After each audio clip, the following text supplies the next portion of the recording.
Hey people, it's me, Eco Chick, and I'm here in my salmon lair and getting ready for egg delivery this week, and I thought I'd just go over a little bit about pH testing and ammonia testing. Ammonia testing doesn't happen until the eggs start developing into alevin, and so more on that later. This is your pH kit. Inside you're going to have a little vial, and it has 5 milliliters is our mark that we are getting our water up to. And inside the kit is the test solution and the little card that has the different colors that we need to be looking for. And then on the back are some handy dandy directions for you.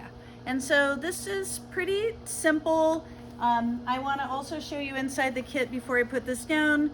We've got pH down. This is something you definitely will probably be, probably, that's contradictory, but you'll likely be using this to get your pH down. It's 2 drops per gallon. And so for a 10-gallon tank, that would be 20 drops. You do that, let it sit for a while, test it again.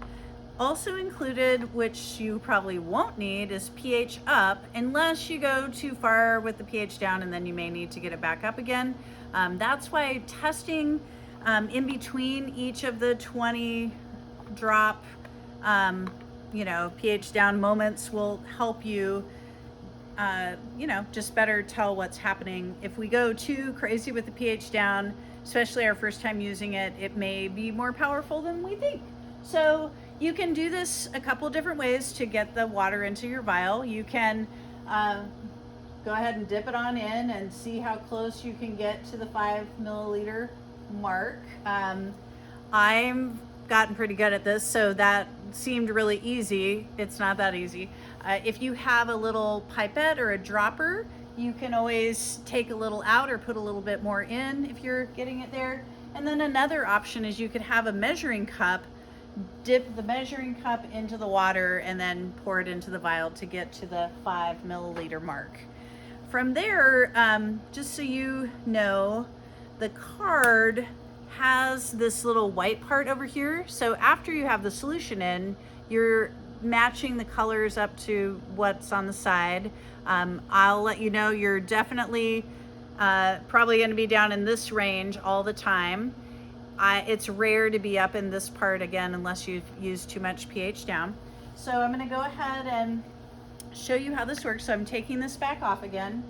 I have my test solution, and actually before I do that, let's look at the back of the card.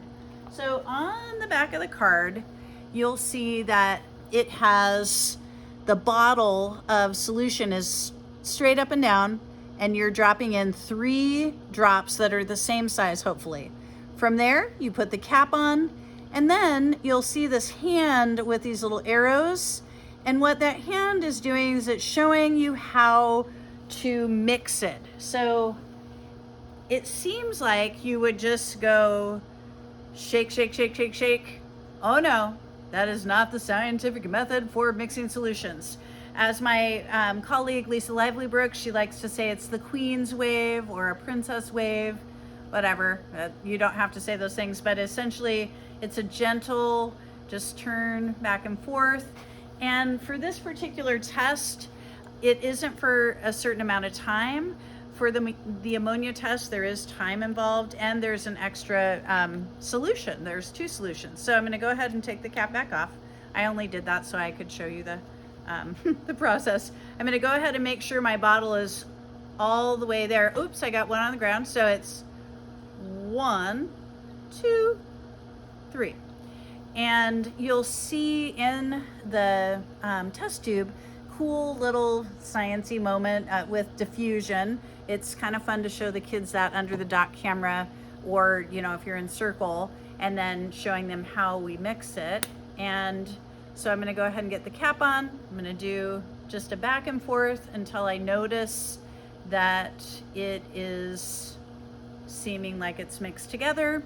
I'm going to go ahead and I should have put the cap back on this before I even did that. I'm going to get that back into my kit so I always know where it is. And then that's where the point of yeah, discretion comes in. So I'm looking here at my card, and I definitely am still in the blue. I did put some pH down in today, but I'm gonna actually have to put in a little bit more, and I'll show you how that works. Just so you understand too, 7.0 is the preferred number. It's really almost impossible to get it there and keep it there. 7.2 is perfectly fine. 7.6 is not going to kill the fish.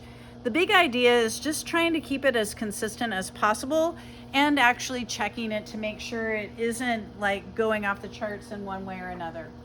So I'm going to go ahead and get my pH down out of my kit.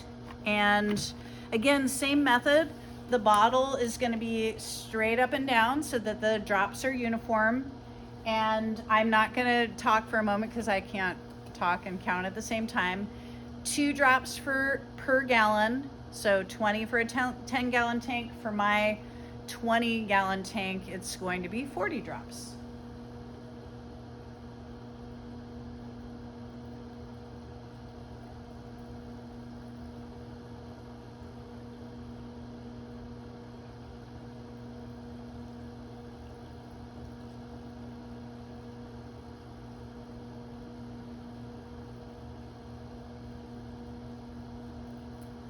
All right, so 40 drops, and then I would let that, sort of settle into the water and test again, maybe in like 15 minutes to see what's happening.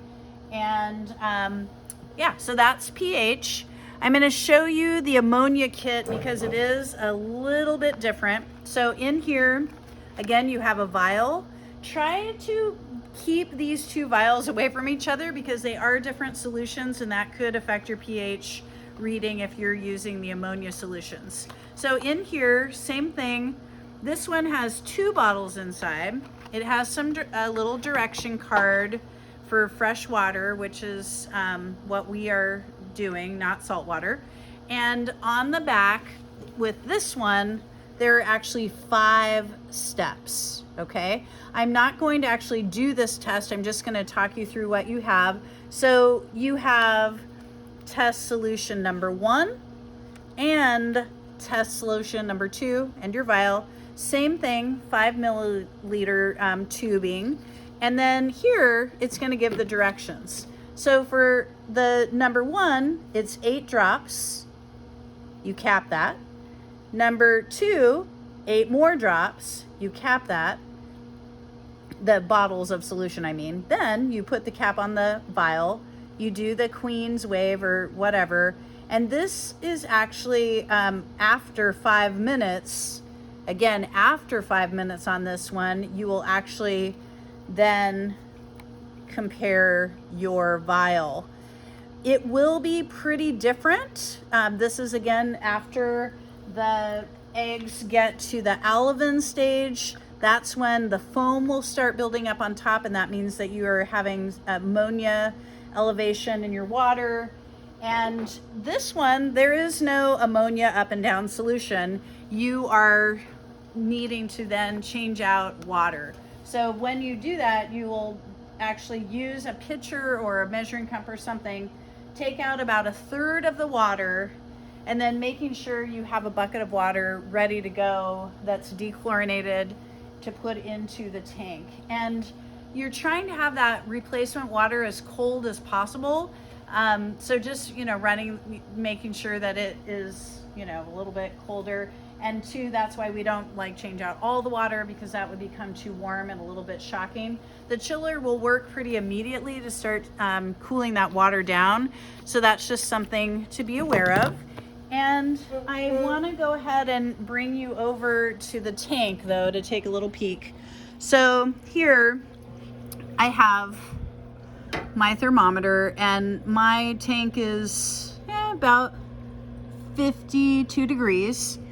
And I do have condensation. I've had folks ask if that's normal. Yes, it is. So have some towels around.